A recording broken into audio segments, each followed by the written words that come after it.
Channel open. Welcome back to Weekly Trek, a proud member of the Tricorder Transmissions podcast network. I am your host, Alex Perry. What's today's date? The date.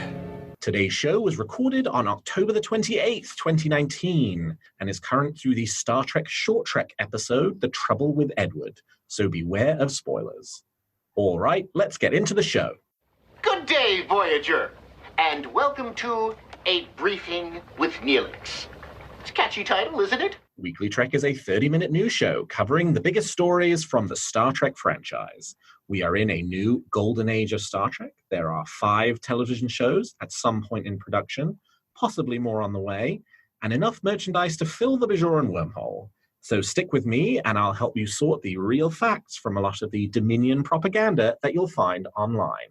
But I can't do this alone, and my guest this week is the co-host of the excellent Snap Trek podcast, Ross Webster. Ross, welcome back to Weekly Trek. Thank you very much, Alex. What a wonderful introduction. It's very nice to speak to you again. And you have just come back from Destination Star Trek, if I'm right. I have. I got back last night, and I'm still just recuperating. I'm just recovering. Exciting, but exhausting. 3 days of Star Trek. Well, Ross, you know the drill. I want to know something that's got you feeling good about Star Trek at the moment. I can't possibly imagine what you're going to pick, but what's got you moving at Warp 10? I'm going to give some love to Lower Decks, because having watched Mike Mahan via the live link on Saturday, I really came away feeling that Lower Decks is going to be something pretty special. And he sort of said it's going to be set in canon, it's going to follow Nemesis, and it's going to be a show that's going to make you want to go back and watch other Star Trek, which I thought was such a nice way of saying, this is going to be a Star Trek and it's going to grow the franchise forward and backwards. And he also said that cameos should be expected, but perhaps they're not necessarily the cameos you might think. And it made me wonder if we were going to get some maybe one-off characters coming back to cameo rather than like big name Trek stars. And just watching him up on the screen and hearing him sort of be so enthusiastic and so keen on Lower Decks, I came away thinking I cannot wait to watch a couple of episodes of Lower Decks. So I'm there for this. Yeah, I am so excited for this one too. And you've hit on all of the great takeaways from that panel. And some of the most interesting pieces of it, I think, one, largely episodic. Yes. He talked about how it would be more of an episodic Star Trek show that would have, some elements that would cross over from episode to episode, but in that way, more familiar to a Next Generation or a Voyager than to a Deep Space Nine or a Discovery. Mm-hmm. And I was also, just like you, I was really intrigued by that comment about, would we be seeing any familiar Star Trek characters? And he said, if you set a show right after Nemesis, you tell me, what would you do? Which I think is the closest he's come to answering that question with a yes. Yes. Felt a little bit firmer and a little bit surer than when he intimated that at Star Trek Las Vegas earlier this year. He said he'd done, the recordings had already been done. So he knows this has happened then. Right. So if these voices are already, set, he's already grabbed them. So it's pretty exciting. And just like you, I gravitated to that comment about, yes, but it may not be the people you expect, which, has got me thinking, who are the sort of weird one-off characters that you'd like to see reappear on the show? Is there anybody right off the top of your head that you could think of? I kept thinking about Marasta Yale and whether she would come back. Marasta Yale, and from First Contact, she could come back. But then I thought, is that too serious? Are they thinking that they want to get, are they going to be really crazy? Are they going to get Mop the Barber back in for like a few episodes? The way he said it made me think, like, not only is it going to be it's cameos, but you literally will not expect these cameos. Could be anyone, but I think it's going to be small people. I think it also depends on the style of the show. Because if it's one of those shows that does those sort of quick cuts and takeaways to other scenes, maybe you would expect sort of weird and wonderful cameos. Otherwise, if it's story-driven, they're going to have to work this character in somehow. I don't know, but I'm thrilled to find out. Very exciting. Well, the thing I'm feeling good about Star Trek this week is that Destination Star Trek is moving back to London next year, which means that I'm actually more likely to be able to go. So Destination Star Trek, which has been in Birmingham for the last few years, is moving back to London for 2020. It will take place between the 13th and the 15th of November next year. They've already announced Kate Mulgrew, Jerry Ryan, and Roxanne Dawson as guests for the convention to continue the celebration of Star Trek Voyager's 25th anniversary. And they say they were building a Star Trek Voyager bridge set for photo ops for the convention, which is fabulous because we've only ever seen either, the TOS bridge, which you see a lot here in the US, the TNG bridge, which they've had at Destination Star Trek for a few years. So super cool that they're doing a Voyager bridge. And I think I've never been to Destination Star Trek. Obviously, I am British, but I live in America, so it's tough to get over at the time that it is. Mm-hmm. And even tougher when you've got to take a plane and then a train in order to get to Birmingham. So having it back in London is actually a lot easier for anybody from the US who wants to go. And Ross, I think probably a little easier for you too, right? You're in the southeast, aren't you? I am. So yes, South Coast. So London is perfect for me. And in fact, I've already organised a place to stay. So I am all set. And I am so pleased that it's going to be sort of themed around Voyager for the 25th anniversary, because I haven't seen that many Voyager cast members at previous DSTs. But I've got so many Voyager comic books to get signed. So I'm excited to bring these all out and, catch the entire crew at some point. All right. Well, with that, let's get into the week's top stories. There's a war going on, and I'm a reporter. So Destination Star Trek actually provided a lot of news last weekend. And we start off with perhaps the most surprising piece of news, which was the reveal of a new uniform from the upcoming Star Trek Picard, which as of recording is now about 88 days away. But who's counting?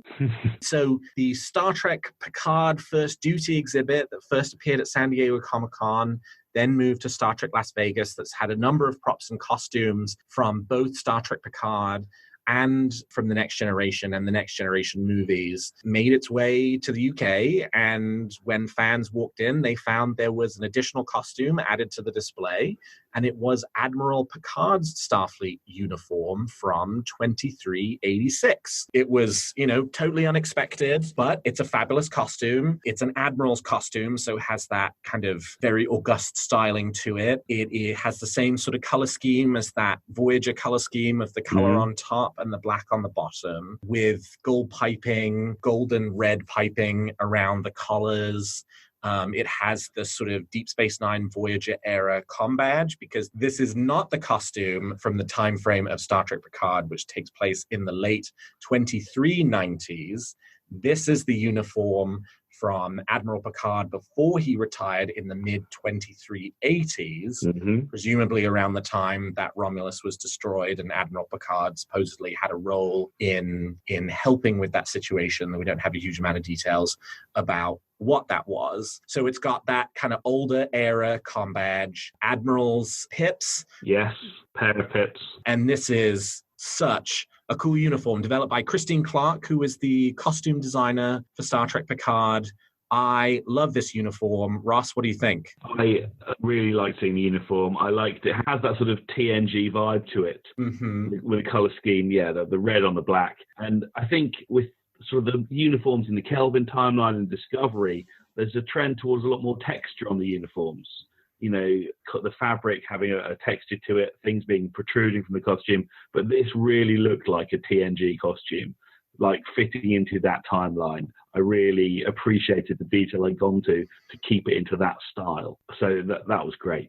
And also, they released the accompanying comic book cover to show it off as well, which I'm always pleased to see a new comic book cover coming out. Yes, they showed us the cover for issue 3 of the Star Trek Picard Countdown comic, which actually launches in November. So it won't be too long now until we get actually issue 1 in our hands. Exactly. We've not seen the cover for issues 1 or 2, but they did release the cover for issue 3, and it has Admiral Picard on the cover wearing this uniform. And it seems like we may get to see Patrick Stewart wearing this costume. Obviously, this is an older costume from a slightly earlier point in the timeline after Nemesis, but well before Picard. And Patrick Stewart talked about how he's filmed 2 scenes wearing uniforms. The rest of the time he's wearing civilian gear. Presumably one of those scenes is the dream sequence we saw in the most recent New York Comic-Con trailer, in which he's wearing the old TNG uniform, which leaves one more scene in which presumably he's wearing this costume, because you wouldn't go to the trouble of making this costume. No. You weren't going to film in it. Would this be for the short trek, do you think? Well, that's interesting. Yeah. I mean, I don't know. I've heard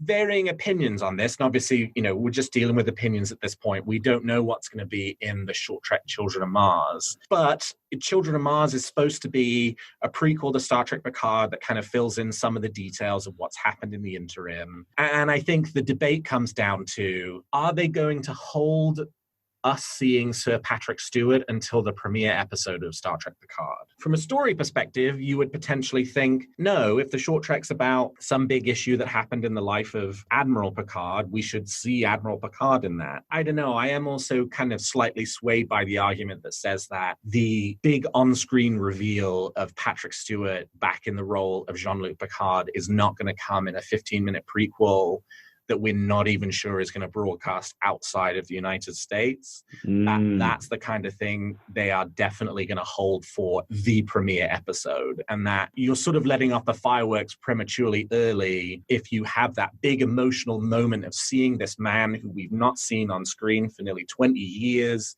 playing this character that we're also desperate to see him play again, and have that kind of first reveal shot in the 15-minute short trek. I'd love to see it. But from a marketing perspective and from a hype perspective, it seems to me like you're probably more likely to, during the short trek, to kind of build that anticipation and build the desire to see Sir Patrick Stewart playing Picard, and then give that to you in the first episode of the series on January 23rd. What do you think? You make a very compelling argument. It's hard to find flaw in it. So I have to say I'd not thought of that. So I just assumed that we'd see Patrick Stewart appear in the short trek sort of prequel to Picard. But you are right. If they're giving us this TV show, they're going to want to give us the TV show when they release it, not a tiny tease beforehand, sort of let it go flat by the time you come to really enjoy it. You're absolutely right. But hats off to CBS, though. I mean, I was not anticipating that we were going to get this level of something at Destination Star Trek. No, I was a bit surprised, actually. Yeah, that they were going to show us a new uniform from the show that hadn't already been seen at one of the previous events. Really very encouraging for them to have done something like this, because it certainly did kick up very quickly a huge amount of interest in the Star Trek fan community. And it's the kind of thing where this uniform is really interesting. We're obsessing over every detail about it. But given that the show is set 15 years later, it gives us something to salivate over and get excited about, but without spoiling anything particularly about the show itself, which I think is it's a really clever way to continue to build the hype, but keep information about what the show itself is closer to their vests. Very sly. So we'll transition from what we saw to what we heard. Sir Patrick Stewart, who was appearing at Destination Star Trek, was at a panel, and he dropped just a couple of little nuggets about what to expect in the show. He talked about how there were significant new revelations about the Borg in Star Trek Picard, which is something that, given the trailers, given the presence of Seven of Nine and of Hugh, that we were anticipating. But good to hear that, it's a central plot point. And most interestingly, one of these questions that keeps coming up again and again is this idea of, are we going to see more of the Next Generation cast members appearing in this show? So far, we have confirmed appearing Brent Spiner as Data in some form. Patrick Stewart said something to the effect of, Brent has a relatively small role, but it's a small role that covers the whole arc of the season. So I think, this idea of Data and Soong-type androids potentially being a plot point, I think is one we have a bit more further evidence for. Yes, indeed. I think that too. We know that Jonathan Frakes and Marina Sirtis are returning as Will Riker and Deanna Troi. And Patrick also said that one of the 10 episodes of the season largely revolves around those two characters. So it sounds like they'll be in one episode, but they'll have a major role in that episode. So not just kind of a throwaway cameo appearance in one of the episodes. But there are all these questions around, will we see Gates McFadden as Dr. Crusher? Will we see Michael Dorn as Worf? Will we see LeVar Burton as Geordie LaForge? And Stewart, was asked, will we meet the rest of the crew? And he gave a fairly cryptic, but still very promising response, which was, I think so, which is the furthest that we've heard. The producers, when they were at New York Comic Con, like Heather Caden, kind of threw cold water on the idea of potentially seeing all of the other cast members. You know, they were talking about how they really wanted to make sure that they were finding good story reasons to bring these characters back, and they might not necessarily find those. So, you know, for Sir Patrick Stewart to kind of take that and sort of flip it on its head and get asked the same question and just say, yeah, I think we probably will, gives a lot of hope, I think, to people who really want to see some more of these characters. He definitely kind of straight dodged a question about Gates McFadden. Yeah, you're absolutely right. The answer he gave made it very clear that he was not going to give an answer to that question. Right. It was, and it just put me in mind of every time that Marina Sirtis was asked if she was going to be on Picard, she was very clearly absolutely not involved. She'd never spoken to a producer. No one had talked to her people. She was not involved. And yet, until she was. Yeah, exactly. Suddenly she's in the trailer. And all during the convention, people were asking, you know, they asked LeVar Burton, they're asking Denise Crosby, are you going to be a book? And they're all like, well, you know, I'd love to be, but no one's spoken to me about it. And it just, that could be absolute nonsense. I didn't know whether I believed any of that, but who knows? Well, it seems like, with the exception of Denise Crosby, who did the same thing that Robert Picardo did about the doc, it seems like there's something in the air in England that makes these Star Trek actors kind of spill the beans on whether they've been approached about the show or not. Because, you know, the Trekkie girls asked Robert Picardo in July about whether he would be appearing in Star Trek Picard, and he basically flat out said, yes, my agents have been contacted about me potentially appearing in season 2, and I'm excited to see where that goes. And then Denise Crosby at Destination Star Trek says, she did. Yes, I've been approached about potentially, you know, Sela being a character in Star Trek Picard season 2. So I don't know what it is that's in the water over there at the moment, Ross, but it certainly leads to some loose lips from some of these cast members. She was talking about how she had sort of briefly attempted to put forward the idea that Sela should be a Nemesis, and how that had just been a sort of a polite no-go. And then it did become a bit more, but we might see Sela again. It was very exciting to hear, but still nothing absolutely confirmed, just the sort of the potential of an idea. And everyone, I mean, who's going to say no to a well-managed cameo or a really focused one-off appearance from your favourite star? I suppose why do you don't just stick to TNG cameos either? With the appearance of Seven and the ties to like 2009 Star Trek, this is like a proper franchise show. Anyone could appear. Yeah, you get the Doctor back, get Kira Nerys in. It could be anyone. Well, and the Doctor and Sela, you know, given the themes of the show, right? What do we know thus far? The Borg, Data, Romulans, right? Some combination of those three stories is at play in this first season. So then when you start to map out, outside of, you've got Picard at the center, and then the next generation stars sort of sit around him. When you go out to that next ring, and you're looking at which of the characters are most likely to appear based on the specific stories that this series is telling, you know, you put the Doctor in the Borg box because he's probably the biggest expert in the Federation as it relates to the Borg and Borg biology and de-assimilation and all that. And if you're talking Romulans, I mean, assuming she's still alive, you know, by the time of Star Trek Picard, it'd be really interesting to see what a character like Sela is up to. You know, we've not seen anything from that character since the middle of the Next Generation. It'd be fabulous to get an update on that.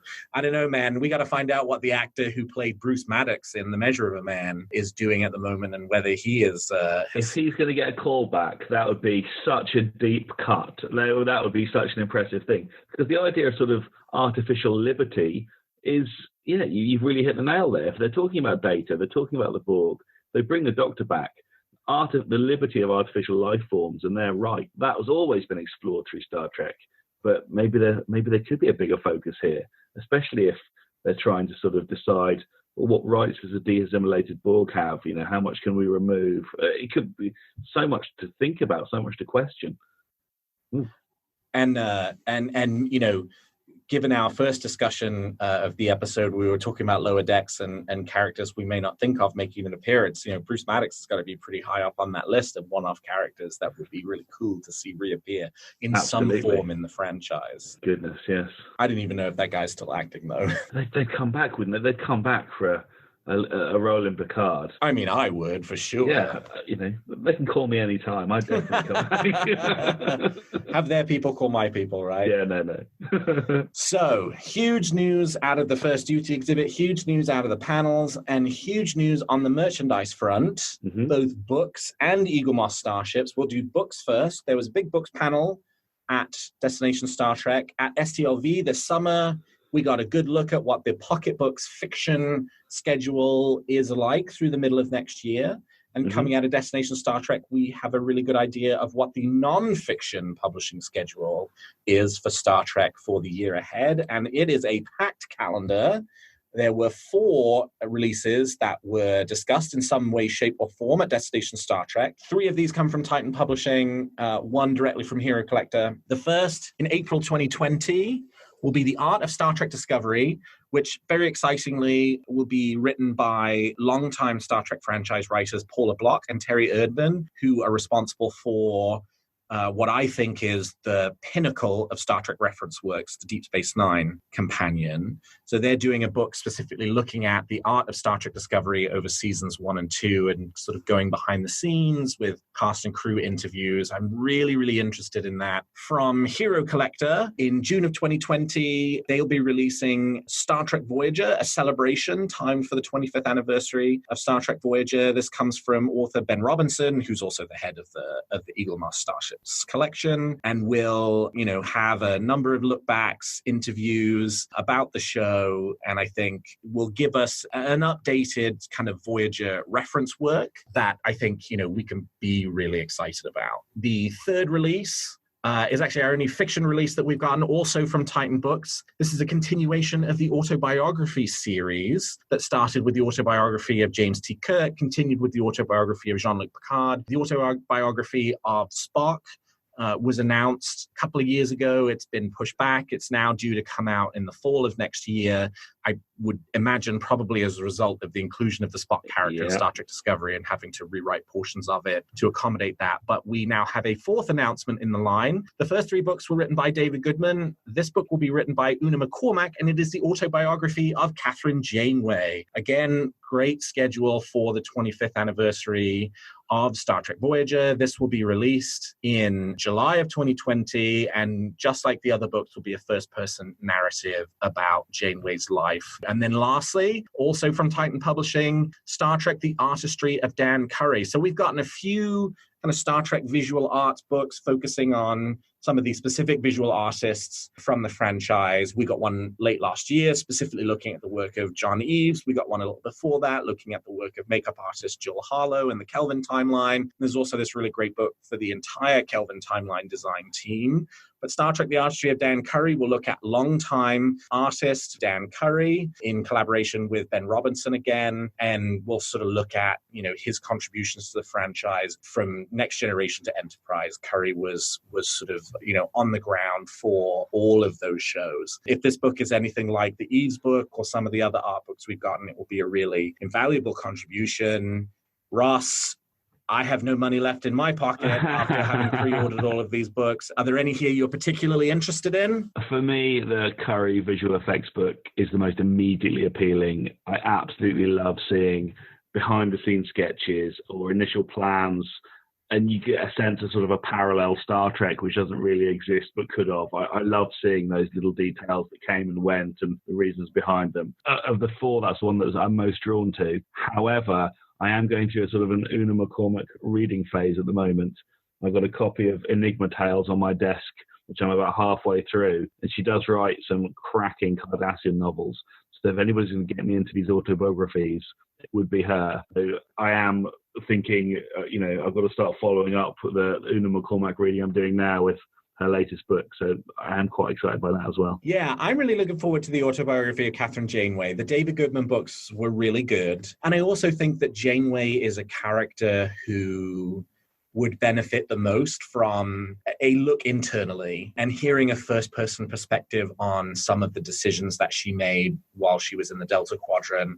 Because, unlike some of these other captains who had Starfleet to rely on and mentors and other people. Janeway had her crew and herself, and that was it. And so I think I'm really curious to see how Una McCormack sort of exploits that potential to really kind of unpack some of the psychology of the character and help us understand, Janeway as a captain, Janeway as a person, and how those two sort of reconcile together. You should write the blurb for the book. That sounds really good. You've really convinced me. If I wasn't going to buy it before, I'm going to buy it now. That sounds great.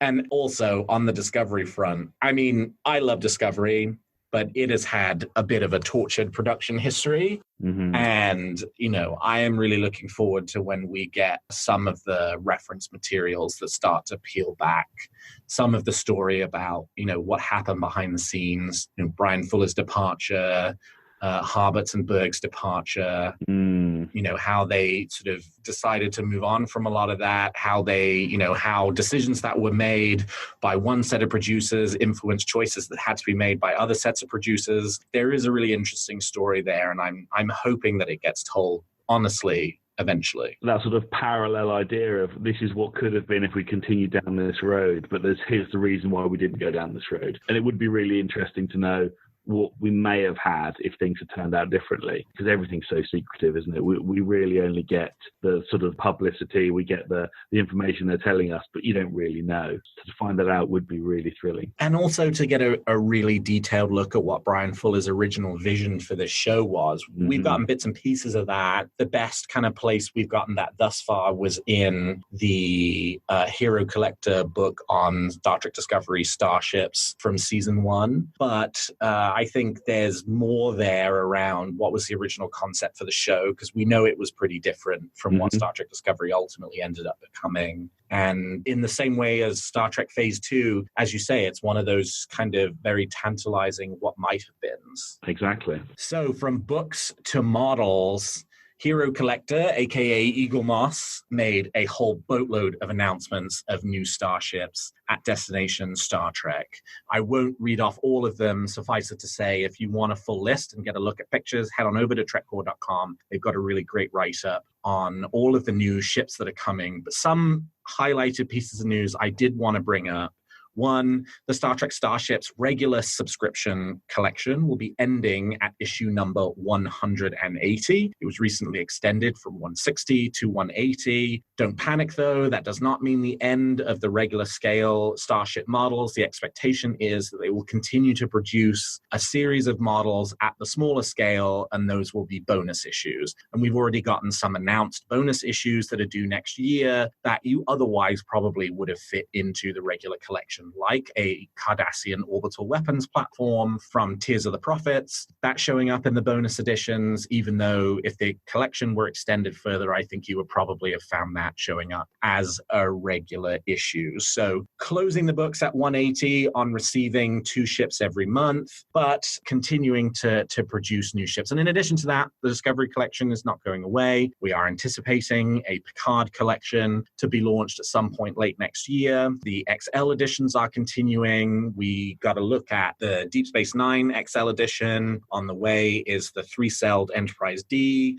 We're getting an XL of the USS Discovery, an XL of the USS Shenzhou, an XL of the Enterprise J. So many ships on the way. If you were hoping that by hearing about the end of the Star Trek Starships collection, that meant your wallet was about to get a break. I'm sorry, Hero Collector's not providing for you. We also got to look at a couple of the first issues in the Star Trek Online collection, which will be a separate subscription that will launch next year as well, featuring the starships from the video game Star Trek Online. So super exciting. Ross, any of these you think are going to make their way onto your shelves? I spent a lot of time looking at these booths at DST because they literally are phenomenal, and they are massive as well. I only own one of these models. I own the DST convention exclusive from last year, the Glen, which I absolutely love. And I went back this year and thought, am I going to get another one? And it was just the sheer size of them that sort of blew me away. They look big. They could kill a man. They're huge.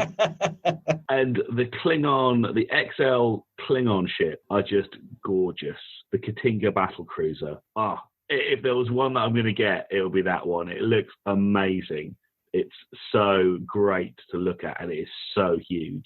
It would look amazing. So if I'm going to get one, that's the one I've already got my little heart set on. Yeah, the pictures of that one are really impressive. I mean, the kind of detailing and the color scheme looks like it comes right out of Star Trek: The Motion Picture. It does look really good. I that was one when they first announced it, I was like, I'm not sure I'm going to pick that one up. Yeah. But having seen it, I think I've been swayed. There are so many, and I never got into the whole 180 collecting the lot because I knew I would never have the room to put them all. Yeah, that is the challenge. Yeah, but going back and looking at them now, I'm thinking there are one or two that seem to be essential that every Star Trek fan should own, and I am going to grab a couple.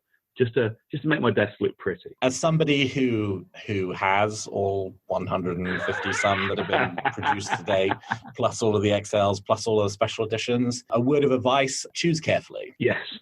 I'm going to max at 5 max. That's it, 5 max. That is a good limit. If you manage to hold yourself to it, you'll have to tell me what your secret was.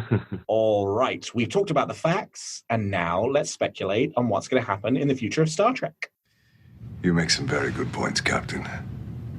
But it's still all speculation and theory. So each week, I and my guests give you a wish or theory we're nurturing about the future of the franchise. So Ross, let's hear your theory or wish for this week. So I talked about Lower Decks already, which is definitely coming. And so now I want to talk about a potential show. Now, this got asked multiple times to Anson Mount and Ethan Peck. Would you come back for a Pike show? Is there a Pike show? And Anson Mount was delightfully vague when he was talking about it. Ethan Peck was a bit more, no, I'd definitely come back for it. No confirmation, no definites. But, for me, I'm pretty convinced this is Pike show's already on the go. I wouldn't be surprised if they tell us in a couple of months that we've already started developing this. It's already in the works. We've already started filming it. We're just keeping it completely secret. And where this came from really was, I thought if they made a Pike show and they develop the character of Spock, and we see him go from, his first appearances in Discovery to being aboard the Enterprise and growing with Pike to become the Spock we know who works with Kirk, surely at some point they'll be introducing Kirk. And once they've done that, then will we not be then campaigning for a new TOS original series spin-off? It just struck me that if we've got the character of Spock, and everybody seems to absolutely love Ethan Peck as Spock, would we be happy enough to say, now you've done your Pike show, that's all we wanted? Would we want him back as the original Spock, playing on the Enterprise next to Kirk as well? My goodness, that is bold. That's what I was thinking about while Ethan Peck was talking. I thought he'd definitely do that. He looks like he was so pleased to be there. Yeah, so my theory is pretty much the same, which is that we're going to get a new show announcement in the first, I'm going to say, 3 months of next year. That it's going to happen while the Picard show is being broadcast, just like we got the announcement of the Section 31 show while Star Trek Discovery Season 2 was on. I think it's going to be the Pike show.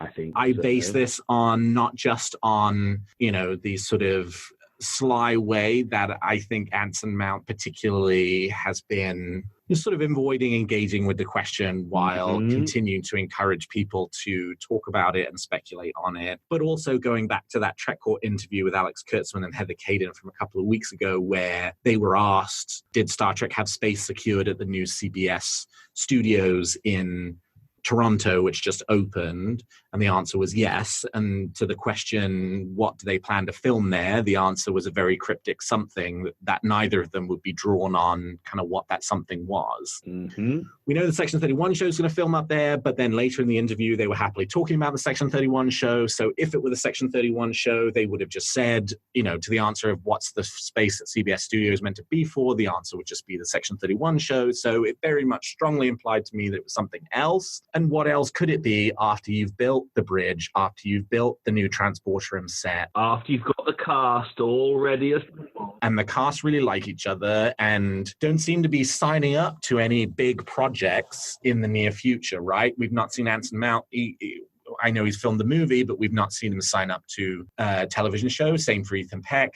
Same for Rebecca Romaine. I think there has to be an interest there from the studio in pursuing something further. There's clearly an interest from the cast. They've already invested money in it, because they've built some of the sets already. Mm-hmm. Like, now they've got all this space at CBS Toronto.